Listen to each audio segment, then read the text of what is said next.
தமிழகம் எங்கும் Max gold cash for your gold. Max gold நீங்க தங்க மட்டும் இல்லைங்க, பிளாட்டினம், டைமண்ட், சில்வர், ரூபினி எதை வேணாலும் விற்கலாம். உங்களுக்கான பணம் ரொக்கமா கையிலயோ இல்லைன்னா பேங்க் அக்கௌண்ட்லயோ உடனடியாக செலுத்திடுவாங்க.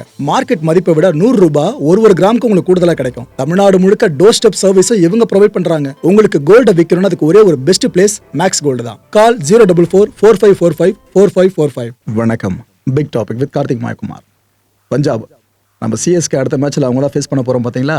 ஆனா அவங்களோட பெர்ஃபார்மன்ஸ் பார்க்குறப்ப நமக்கே லைட்டாக ஆஹா இவங்களே ஃபேஸ் பண்ண போகிறோம் அப்படின்னு பயத்தை கொடுக்குது. இதை பற்றியும் பாகிஸ்தானில் இருக்க சில பிளேயர்ஸ் பால் டேம்பரிங்கில் கேஸில் சிக்கி தண்டனை வரைக்கும் இப்போ பெற்றிருக்காங்க. சைலண்ட்டாக அந்த மேட்டர் நடந்துட்டு இருக்கு. இது எல்லாத்தை பற்றி நான் முழுக்க பார்க்க போகிற நிகழ்ச்சியில் போகலாம்.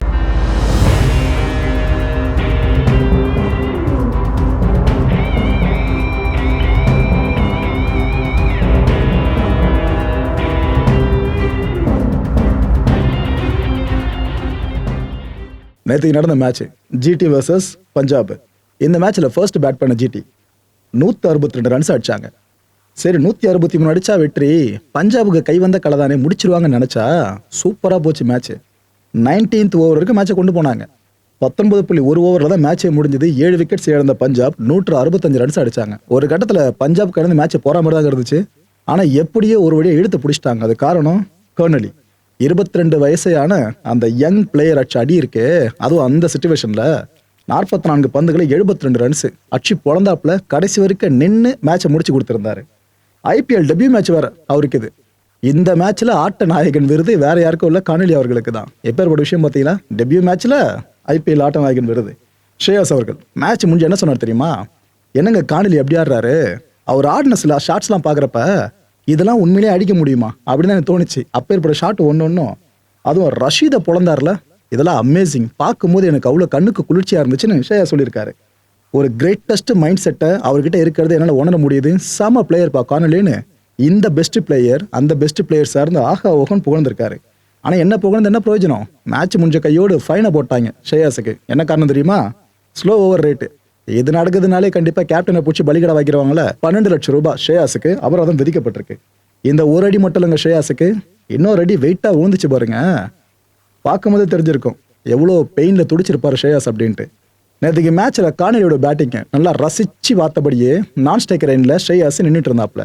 அப்போ கானலி அடிச்ச ஒரு வெயிட்டான அடி, அதாவது பந்தை அடிச்சிருக்காப்ல, பந்து ஸ்ட்ரைட்டா நம்ம ஷேயாஸ் இருக்கார்ல அவரை நோக்கி போக ஆரம்பிச்சிடுச்சு. இப்போ நீங்க மனுஷன் ஒருத்த ஓடி வரானா நில்லுன்ற மாதிரி சொல்லி நிக்க வைக்க முடியும், பந்துகிட்ட என்ன சொல்ல முடியும்? ஷேயாஸ் ஒரு கிட்ட ஸ்டன் ஆயிட்டார். என்ன பண்றது தெரியாம முடிக்க ஆரம்பிச்சிட்டாரு. கொஞ்சம் கையை பந்துக்கு முன்னாடி வைக்கிற மாதிரி அவர் ஸ்டன் ஆகி பார்த்துட்டு இருந்தாரா, அவ்வளவுதான் பந்து கையில் அடிச்சது. பயங்கர வழியில அவர் கத்த ஆரம்பிச்சிட்டாருங்க ஷேயாஸ். வர்றாங்க போறாங்க பிசியோ என்னென்னமோ பண்றாங்க, அவர் வழியை மட்டும் தீர்க்கவே முடியல, அவ்வளோ பெயின். இவர் இந்த மேட்ச்ல 18 ரன்ஸ் மட்டும் தான் அடிக்க முடிஞ்சது. அதுவும் இந்த கையை வச்சுக்கிட்டு எங்க ஒரு ஆட முடியும்? அதுக்கப்புறம் விக்கெட்டை விட்டாரு, கிளம்பி போயிட்டாரு. ரொம்ப பெயின்ஃபுல்லா அவர் தவிச்சதை அங்க நல்லா பார்க்க முடிஞ்சது. ஆனா எதுக்காக ஷேயாஸுக்கு மட்டும் இப்படி அடிமேல் அடியா விழுந்துகிட்டு இருக்கோ தெரியல. படுற ஒரு அடியும் பெரிய அடியா வேற விழுந்துகிட்டு இருக்கு. இந்த விளாக்கு கீழே பால் பட்டு எவ்வளவு பெரிய காயத்தை ஃபேஸ் பண்ணாரு, எவ்வளவு நாட்கள் ஹாஸ்பிட்டல் இருந்தாருன்னு கண்டிப்பா உங்களுக்கு தெரிஞ்சிருக்கும். இப்ப ஐபிஎல்ல பாத்தீங்கன்னா ஆரம்பத்திலேயே இப்பேற்பட்ட அடி, அவர் கூடிய சீக்கிரமே ஃபுல்லா ரெக்கவர் ஆகணும்னு எல்லாம் பிரார்த்தனை பண்ணிப்போம். சிஎஸ்கே கூட அடுத்த மேட்ச் வேற பஞ்சாப். ஷேயாஸ் அதுல இருக்க மாட்டார்ன்ற மாதிரி சில பேர் சொல்ல ஆரம்பிச்சிட்டாங்க. ஆனா டீம் சொல்லணும், மேனேஜ்மெண்ட் இன்னும் அவங்க எதுவுமே சொல்லல. ரைட், விடுங்க, நம்ம காணொலி திரும்ப வருவோம். இந்த பஞ்சாபுக்காக டெபியூட்டண்டா களமிறங்கி அந்த மேட்ச்லயே ஆட்ட நாயகன் விருது பெற்றவங்க பாத்தீங்கன்னா, இதுக்கு முன்னாடி 2008 அந்த மேஜிக் நடந்துருந்துச்சு. நம்ம ஷான் மார்ஷ் இருக்கார்ல, அவர் டெக்கான் சார்ஜர்ஸ் அணிக்கு எதிராக 84 ரன்ஸ் நாட் அவுட் வச்சு பொழந்தாப்புல. இத்தனை வருஷங்கள் கழிச்சு இப்பதான் அந்த சாதனை சமன் பண்ணப்பட்டிருக்கு. டெபியூ மேட்ச்லயே பஞ்சாபுக்காக ஆட்ட நாயகன் நம்ம கானலி. இப்ப நிறைய பேர் கானலியோட இன்னிங்ஸை பார்த்துட்டு அப்படியே இவர் பக்கம் திரும்ப ஆரம்பிச்சிட்டாங்க. நம்ம ஃபிளமிங்க என்ன தெரியுமா சொல்ல ஆரம்பிச்சிட்டாங்க?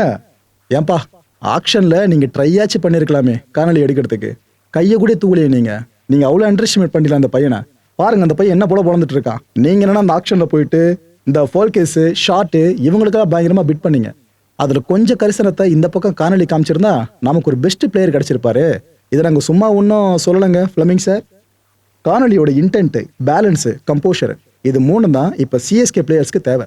அதுவும் மிடில் ஆர்டர்ல மட்டும் கானலி இறக்கி விட்டுருந்தா நம்ம பேட்டிங் லைனப் எவ்வளோ இன்னும் கடப்பார லைனா இருந்திருக்கும். மிஸ் பண்ணிட்டீங்க அப்படின்ட்டு இந்த அளவுக்கு பேச ஆரம்பிச்சிட்டாங்க. முடிச்சிட்டிங்களே சார் எங்களை அப்படின்னு பல பேரும் ஃபிளமிங் சார்ந்து பேச ஆரம்பிச்சிட்டாங்க. இது சில பேர் பேசுறது அப்படி டிபேட்டா போறதோடு சரி, சில பேர் கரிச்சு கொட்டிக்கிட்டு இருக்காங்களே, அதை ஏத்துக்க முடியாதுங்க. இந்த நாள்ல ஏத்துக்க முடியாது. எதுக்கு இந்த நாள்ல சொல்றேன்னா, ஃபிளமிங்கோட பர்த்டே இன்னைக்கு. இந்த பர்த்டே அதுமா தலைவனி நம்ம கொடுக்குற பரிசு இதுவா? வேணாம், போதும், திட்டினதெல்லாம் வேணாம். இன்னைக்கு ஃப்ளமிங்கோட பர்த்டே மட்டும் இல்லை, நம்ம முரளி விஜய் இருக்கார்ல, முரளி விஜய்லாம் சிஎஸ்கே டீமில் இருக்கும்போது டீம் எந்த அளவுக்கு இருந்துச்சு ஞாபகம் இருக்கா? அப்படி இருக்கும் சிஎஸ்கே. இப்போ பல பேரும் பரிதாபமாக பார்க்குறாங்களே, என்னப்பா உங்களுக்கு இந்த நிலைமையா அப்படின்ட்டு. ஆனால் அப்போனா சிஎஸ்கே எதிர்த்து எந்த டீம் விளாட்னாலும் அந்த டீமை தான் பரிதாபமாக பார்ப்பாங்க. என்ன அடிச்சு பொழந்துறாங்க போல இருக்கு, இந்த வாட்டி அடி ஓவர் அப்படின்ட்டு சிஎஸ்கே சார்ந்து பெருசாக பேசுவாங்க. அப்படி இருந்த டீம், அப்பேற்பட்ட விஜய் நம்ம மறக்க முடியுமா? இந்த நல்ல நாளில் 2 பேருக்கும் பர்த்டே விஷயம் பதிவு பண்ணிப்போம். திட்டலாம் இப்போதைக்கு ஃப்ளமிங் சார்ந்து வேணாமே, இன்னைக்கு ஒரு நாள் ரிலீவ் விட்டுருங்களேன். நம்ம ஆர்சிபி ஃபேன்ஸ் இருக்காங்களே, உண்மையிலேயே லாயல் டு த கோர்னு சொல்லலாங்க. எந்த அளவுக்கு பார்த்தீங்களா, ஆர்சிபி ஃப்ளாகை கடலுக்கு அடியில் வரைக்கும் கொண்டு போய் வச்சு காமிச்சிக்கிட்டு இருக்காங்க.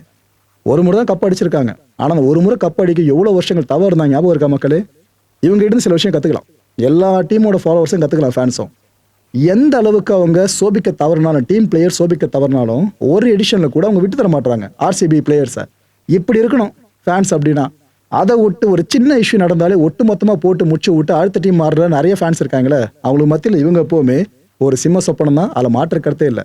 சிஎஸ்கே ஃபேனாக இருக்கிறவங்க எந்த அளவுக்கு கெத்தாக சொல்லிக்கலாமோ அதுக்கு இணையாக ஒரு படி கூட குறையாம ஆர்சிபி ஃபேன்ஸும் தலை நிமிர்ந்தே சொல்லலாம் ஆர்சிபி ஃபேன் அப்படின்ட்டு. அந்த அளவு அவங்களோட விசுவாசத்தை எப்படி காமிச்சிக்கிட்டு இருக்காங்க. நம்ம முந்தைய விட ஒரு விஷயம் பேசியிருந்தோம். இது போல் ஆர்சிபியோட ஃபர்ஸ்ட் மேட்ச் நடந்துச்சுல ஹோம் கிரவுண்டில். அப்போது செல்ஃபோன்ஸ்லாம் காணாமல் போகுது, திருட்டு வேலையில சில பேர் ஈடுபடுறானுங்க, போலீஸார் இன்வெஸ்டிகேட் பண்ணிட்டு இருக்காங்கன்னு சொன்னேன். அதோட ஃபாலோ அப் இங்கே கொடுத்துட்றேன். போலீஸார் இன்வெஸ்டிகேட் பண்ணி ஒரு பைபிளில் தூக்கியிருக்காங்க. அவன் வயசு என்ன ஒரு 26 தான் இருக்கும். பேர் சுபம் குமார். இவன் என்ன தெரியுமா பண்ணியிருக்கான், இந்த வட மாநிலங்களில் இருப்பாங்களே நிறைய குடும்பத்தினர், அந்த குடும்பங்களை குழந்தைங்க இருப்பாங்க, சின்ன சின்ன பசங்க, அந்த பசங்களுக்கு வாழ்வாதாரத்தை கொடுக்குறேன்னு சொல்லிட்டு பெங்களூர் கூட்டு வந்திருக்கான். கூட்டு வந்துட்டு என்ன பண்ணியிருக்கான், அவங்களுக்கு சோறு போடுறது, தங்கிறதுக்கு இடம் கொடுக்கறது, இதெல்லாம் பண்ணிட்டு திருட்டு வேலைக்கு அமைச்சிருக்காங்க. இந்த நான் கடவுள் படத்தில் ராஜேந்திரன் ஒரு கேரக்டர் பண்ணியிருப்பார் பார்த்தீங்களா, பிச்சை எடுக்க விட்ற மாதிரி. இவன் பிச்சை எடுக்க உள்ள திருட அமைச்சிருக்கு இந்த பைப்புள்ள. இந்த பசங்க என்ன பண்ணுறானுங்க, மக்கள் அதிகமாக கூட்டுற இடங்கள் இருக்கல அங்கெல்லாம் போயிட்டு அவங்க பாக்கெட்லேருந்து வேலை எடுத்து தூக்குறது, செல்ஃபோன் அபேஸ் பண்ணுறது, இந்த வேலையை பார்த்துட்டு இருந்திருக்காங்க.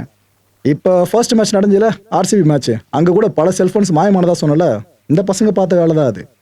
போலீஸார் என்ன பண்ணியிருக்காங்கன்னா 21 செல்ஃபோன்ஸை இப்போ மீட்டிருக்காங்க. இதோட வேர்த் எவ்வளோ தெரியுமா? 18 லட்சம் ரூபாய். ஒரே ஒரு மேட்சுங்க. அந்த மேட்ச் சார்ந்து சேர்ந்த கூட்டத்திலேயே இவ்வளோ காசை பார்த்துருக்காங்க. இப்போ அந்த சுபம் குமாரை தூக்கிட்டாங்களா, திருட்டு கும்பல் தலைவனை, இப்போ அவங்ககிட்ட விசாரிக்க வேண்டிய விதத்தில் விசாரணை பெருசாக போய்கிட்டு இருக்கு. ஸோ இதுக்கப்புறம் மேட்ச் பார்க்க போகிறவங்க உஷாராக இருங்க.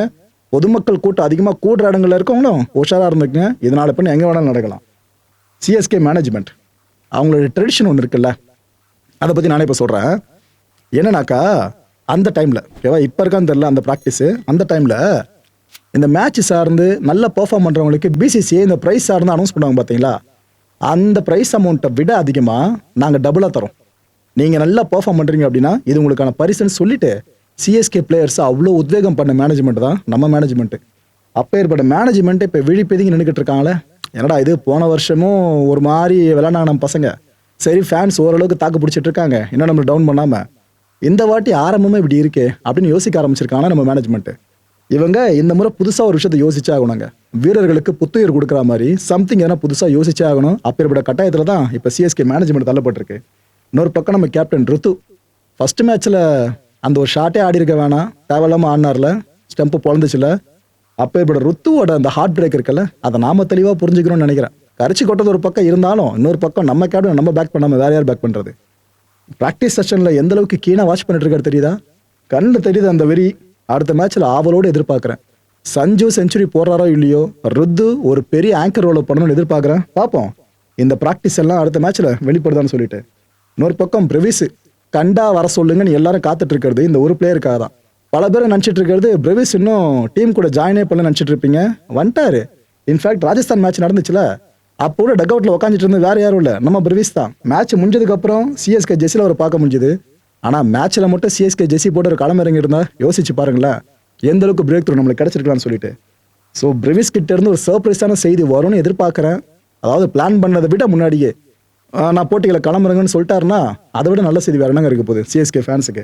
ஏன்னா வர்றவங்க போகிறவங்களாம் கலைக்கிறாங்க. இப்போ சின்ன சின்ன பசங்களாம் கொட்டி அனுப்புற மாதிரி ஆயிடுச்சு நம்ம டீமை. அப்போ இருக்கிற டீமுக்கு ஒரு பூஸ்ட்டை கொடுக்கணும்னா அந்த கீ பூஸ்ட்டை வந்தே ஆகணும். ஒரு இம்பார்ட்டண்ட்டான ஒரு அப்டேட்டையும் கொடுத்துட்றேன்.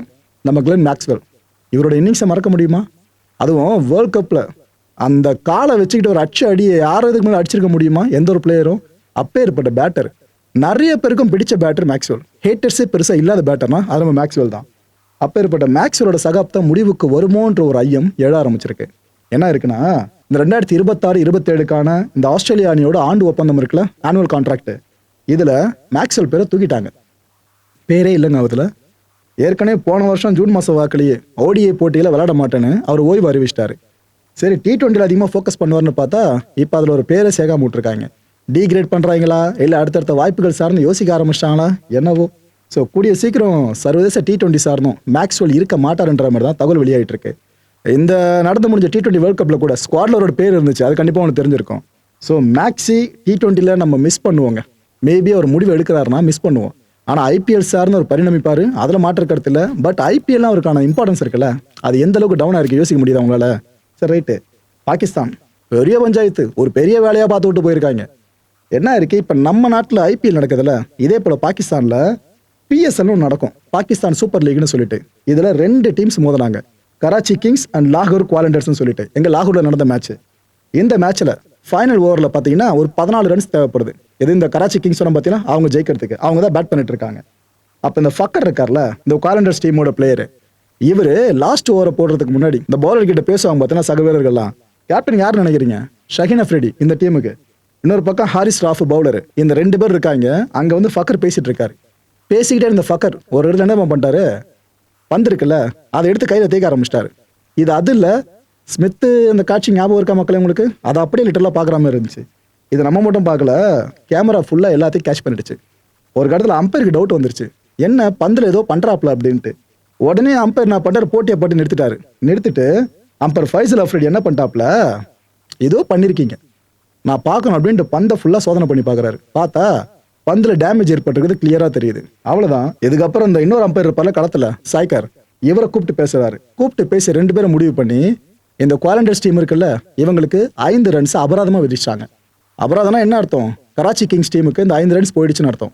ஸோ அவங்க லாஸ்ட் ஓவரில் 14 ரன்ஸ் அடிக்கிறதா இருந்துச்சா, ஆனால் இதுக்கப்புறம் அவங்க 9 ரன்ஸ் அடிச்சா போதுன்னு தான் முடிவு பண்ணிட்டாங்க. இதுக்கப்புறம் பாலையை ரீப்ளேஸ் பண்ணிட்டாங்க, ஒரு புது பாலை இறக்கி விட்டாங்க. இதுக்கப்புறம் கராச்சிக்கு இந்த வெற்றி ரொம்ப கஷ்டமாக இருக்கும், ரொம்ப ஈஸியாக மேட்சை முடிச்சு போயிட்டே இருந்துட்டாங்க. ஆனால் ஃபக்கர் இருக்கார்ல, அவர் தான் டென்ஸான மூட்லேயே காணப்பட்டார். ஏன்னா தெரிஞ்சு போச்சுல மேட்ரு, இதுக்கப்புறம் ஆக்ஷன் எடுப்பான்ற பயம் அவருக்கு இருக்கும்ல. அல்லாமல் இன்டர்நேஷனல் மேட்ச் எதனா பண்ணியிருந்தாங்கன்னா கதை முடிஞ்சிருக்கும். இங்கே பண்ணதுனால ஓரளவுக்கு போயிருக்கு.